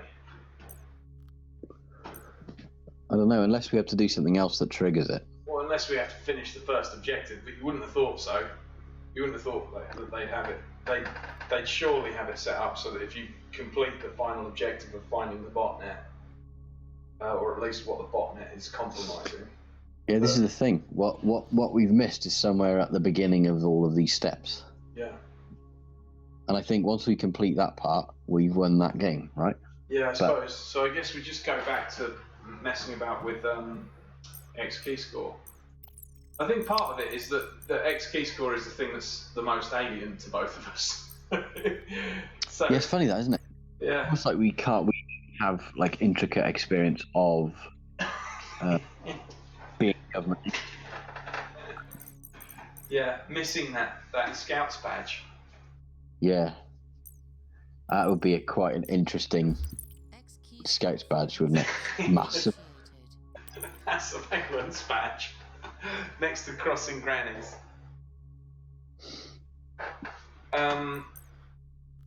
Well, while I try and brute force some X key score stuff, yeah, from yesterday, Pedro La Salsa put something up that looks like, maybe it's not shotcode, it's a load of bytecode.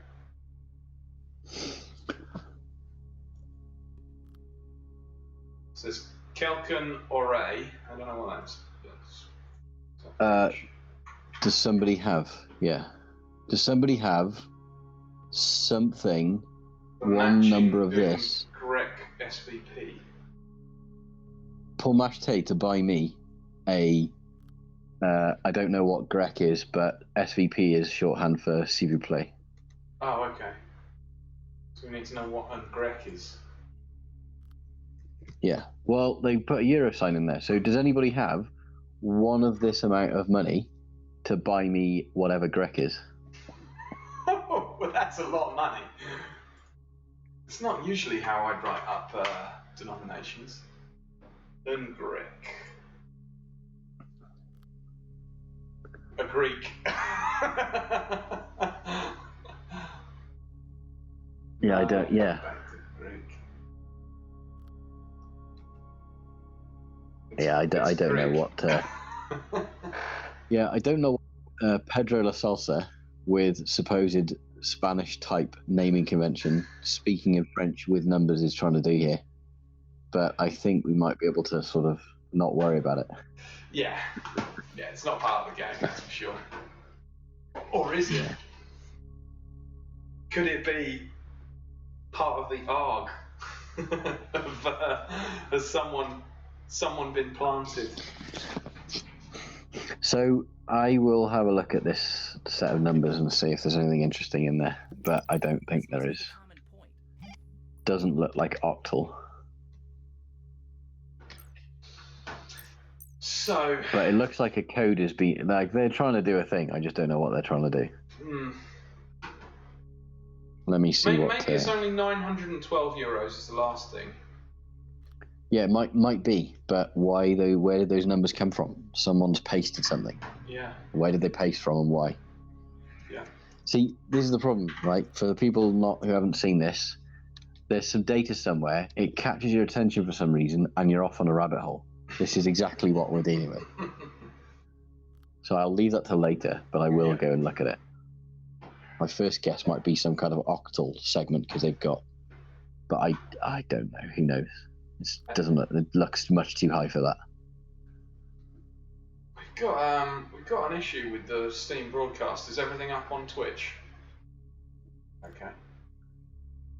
Everything looks live on YouTube. Oh no, it's going fine. I don't really know what happened there. It is fine, yeah.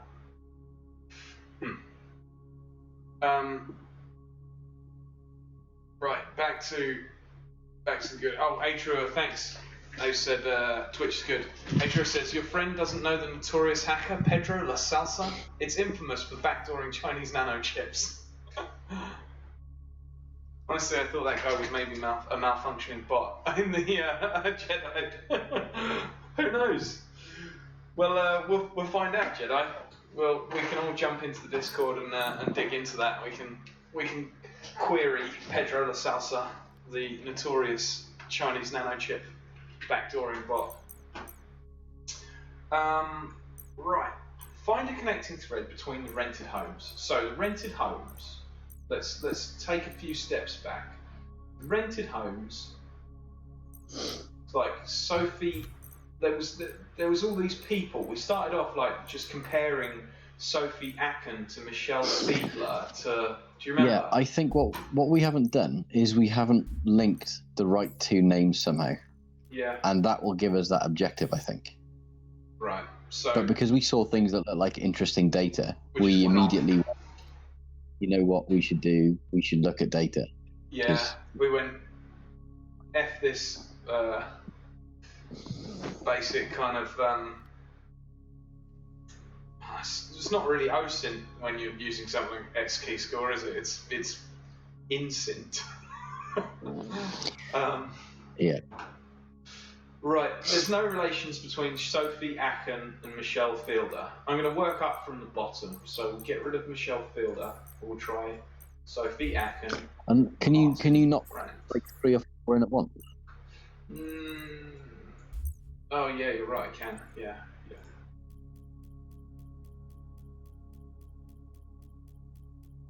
But it takes longer. No.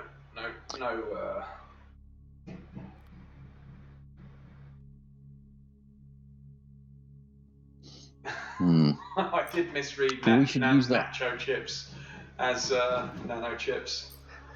Oh, I see. Yeah.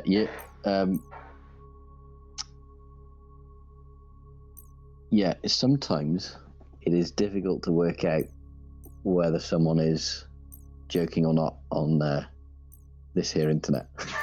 Because I was genuinely wondering, who have I missed out on? Because in the botnet world, I can't remember the name Pedro Salsa anywhere. You're really, really worried about it. Well, in the botnet world, not really. They're all running after operators still. Right, that's those two, John Paff and Martin Brand. Right, let's drop Sophie Acken out now. And so who was that Sven person? Is there a Sven there? Sven Gerber, did you say? Is that the name? Yeah, we don't have him. He's someone we found He's in just one from of the tax documents. Right. You know, again, kind of a little bit silly because surely that name is now something we ought to be able to search in the XP score because it's a name. Did you have to save it in a certain way to your thing? Don't think so. I mean, I can pull it up again and we can try. So that was Insuradat, wasn't it? No, it wasn't. Oh, I can't remember. Either way, it was the tax database and Insuradat or Novelty Publishing. Let's see what I get.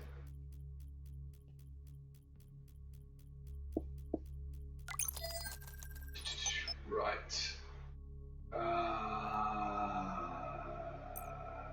Yes, so we've got both of their tax documents. So this is Sven Gerber, yeah. S. Gerber at Insuradat. We never tried phishing him, although, like, this is again, this is exactly what happened last time. We went, ooh, an email address, that'll be more useful than anything else. Yeah, and we ended up having like 3 networks owned. Yeah. Well, I'm going to keep his email address anyway, just because I think we deserve it.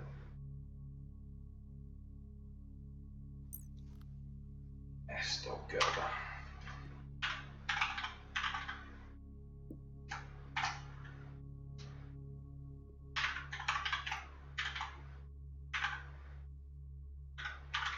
There we go. Yeah, I don't think you can save. I mean, well, there was a thing for saving it. You're right, but it was like a button that was up on the toolbar, wasn't it? That you could just like. Yeah.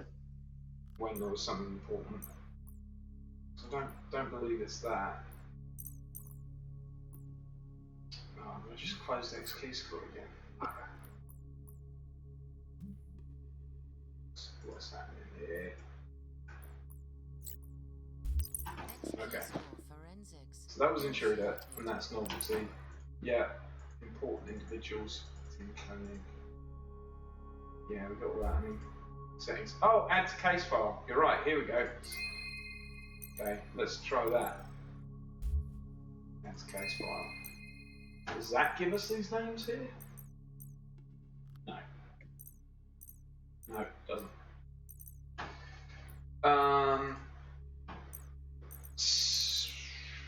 Okay, let's brute some of those names again because I think I might have done it wrong. I guess we could. We've been just searching ID and records rather than Chatter.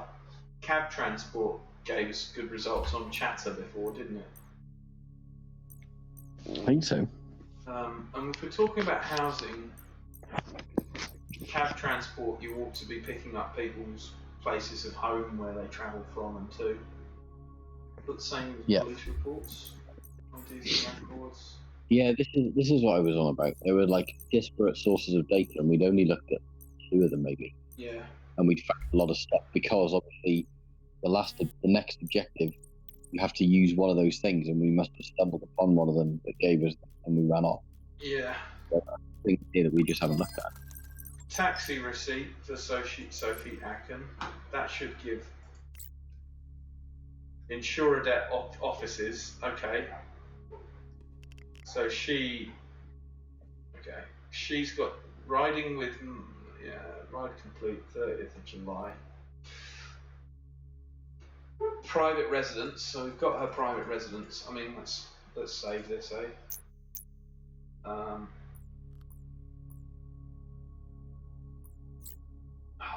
keep closing XKey score. Forensics Right. initiated. Add to case file. I mean, so we should technically have Sophie Atkins' address. She's part of Insuradebt. I suppose that's nothing to do with housing. That's just a company, isn't it? So let's pull Sophie Atkins back out of this and throw the next person in, who is Michelle Fielder.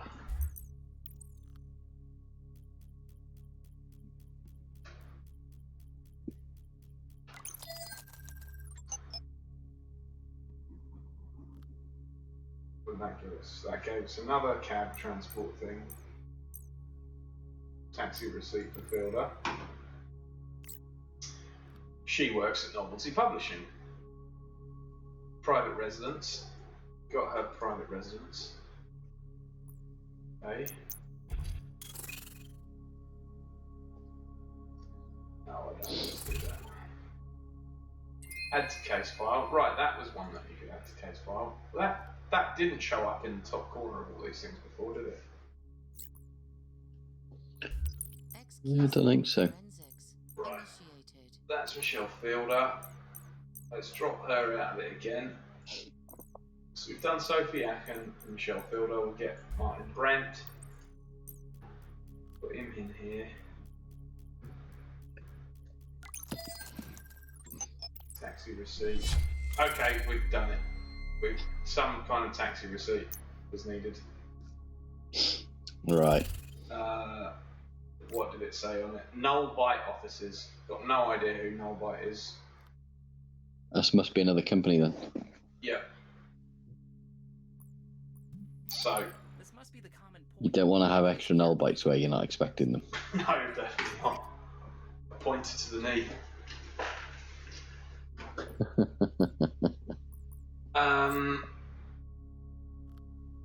Yeah.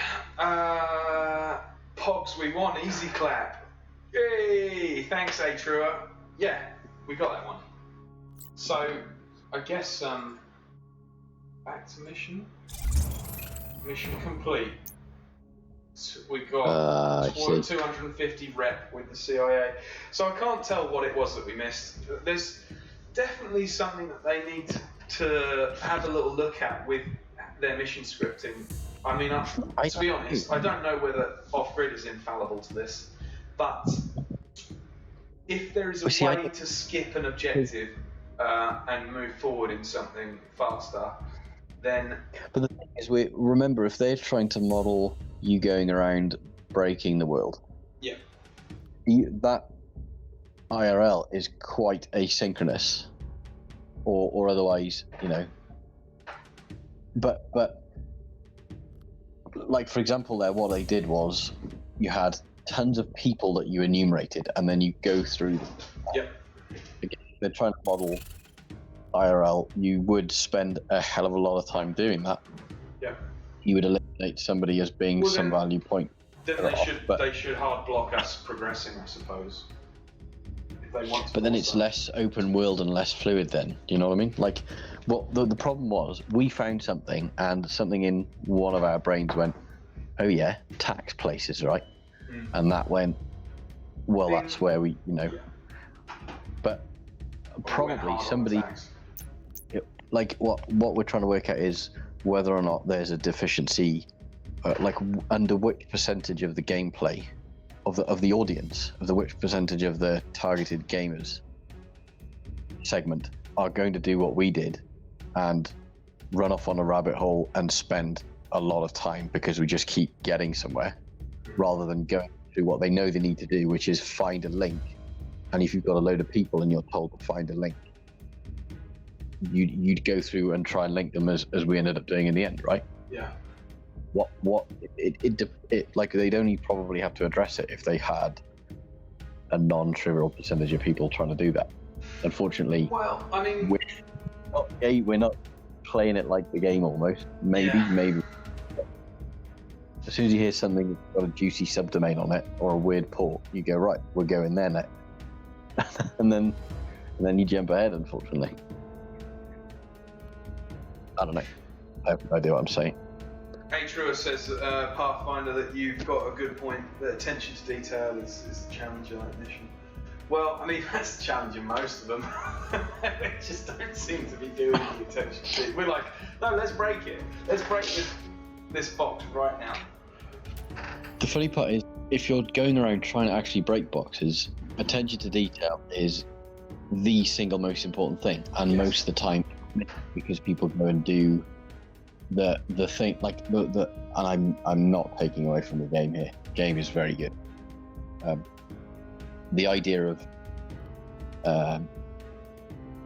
going through and then having tools and then doing this thing in a place that it's not necessarily that realistic, because that's why, I don't know, you could say something like 9 out of 10 pen testers won't get into this thing because they don't look around and they don't follow rabbit holes the same way they will. That's not fair. It's probably more like 6 out of 10 pen testers. A lot of people do go and look around if time permits, whatever. Yeah. But you spend if it's allowed in scope, that's the other problem, right? Oh, well, a good one will ignore scope. They just won't say that they've done that. Don't break the law, remember? But, you know, attackers don't follow scope, and the internet is a CTF. Yeah. You know, companies get what they pay for and what they ask for. Yeah. Well, shall we see what they have to say about this botnet? True, Yeah. white hats only. White hat scum. Thanks to your quick work. Right, so we have much stronger understanding of this complex network. The forensics team mapped out key assets from the intel you've gathered so far. We've identified at least 4 compromised ERPs. We really don't need to know what an ERP is. All connected by some of the last couple of... All connected by...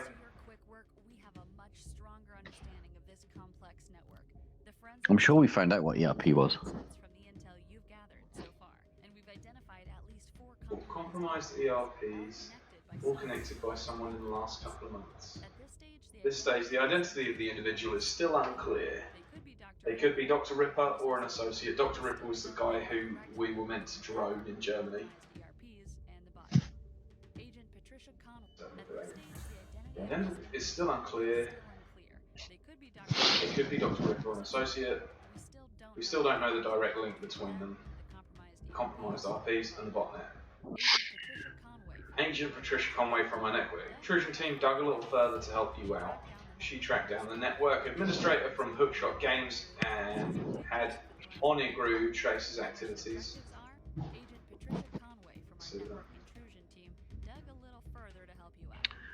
Right. Last week. So we're going to follow this network admin from Hookshot Games and see if he's something to do with the botnet. Infiltrate Hookshot Games network. Oops, we've already done that. Yeah. See. Yeah. We 2 hack 4 planet. That's our problem. Yeah.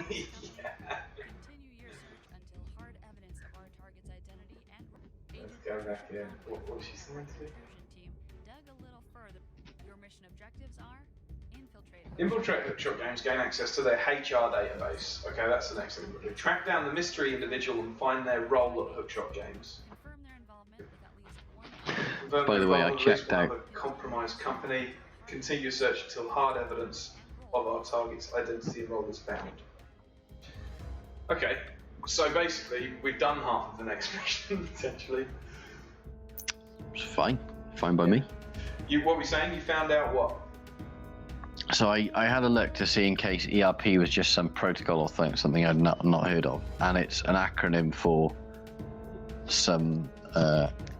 So it stands for Enterprise Resource Planning. Okay. And it's business management crap.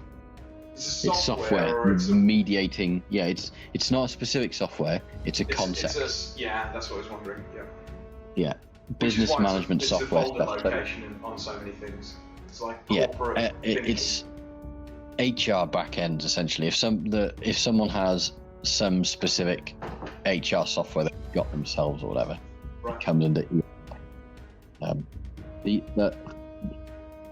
And it's again, the ERP software that's been compromised consistently by this bot. Yeah, except what they haven't done is they haven't used the names of the specific software. They've just used the concept ERP. But they've named their things ERP rather than whatever it would normally be because it's a specific software package someone's picked up. Do you see what I mean? Yeah. Yep.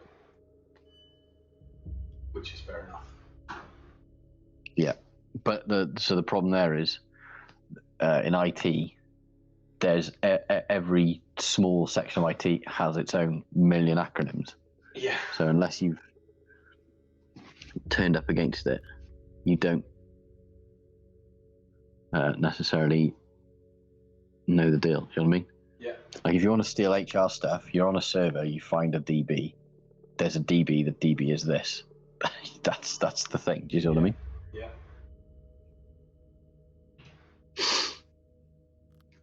Well, the question is, do we want to dive deeper into this one? Do you want to leave it for next time? I think we're in a good position. Depending on what you have going on. Yeah. So we could wrap up. Also, one of the problems we had here, it seems like, was that we jumped halfway through a mission we had done a month and a half, 2 months ago. Yeah. Might be an idea to stop on a good point like this. Pause ready it here. to jump back in. That's what I was thinking. Yeah. And I've got still breakages somewhere to keep an eye on. Fair enough. So. Yep.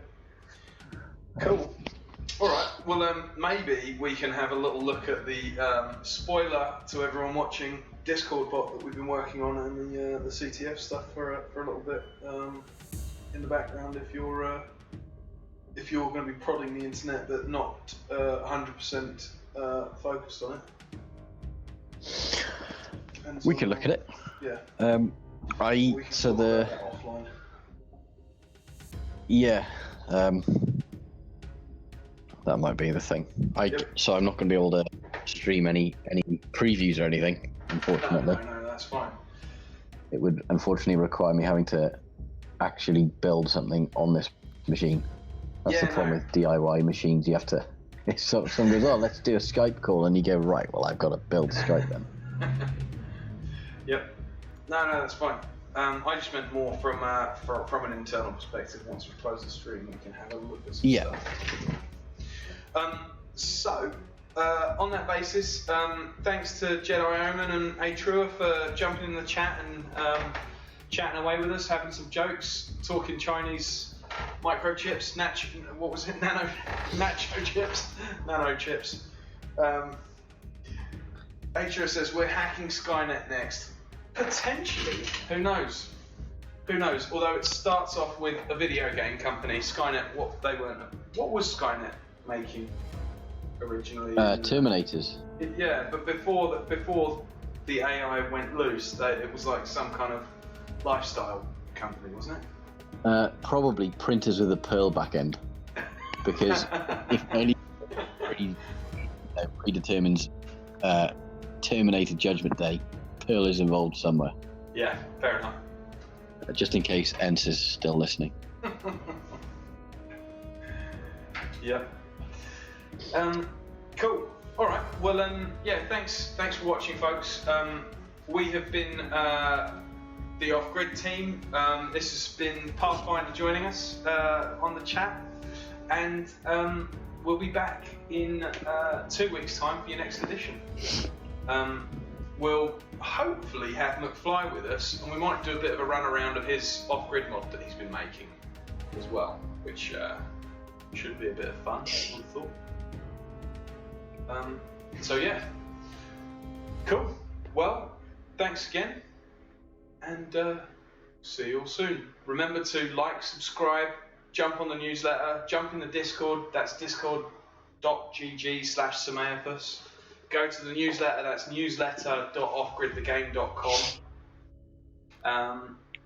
And just generally go and like us on Twitter, follow us on Twitter, retweet things, find us on whatever social media you're on.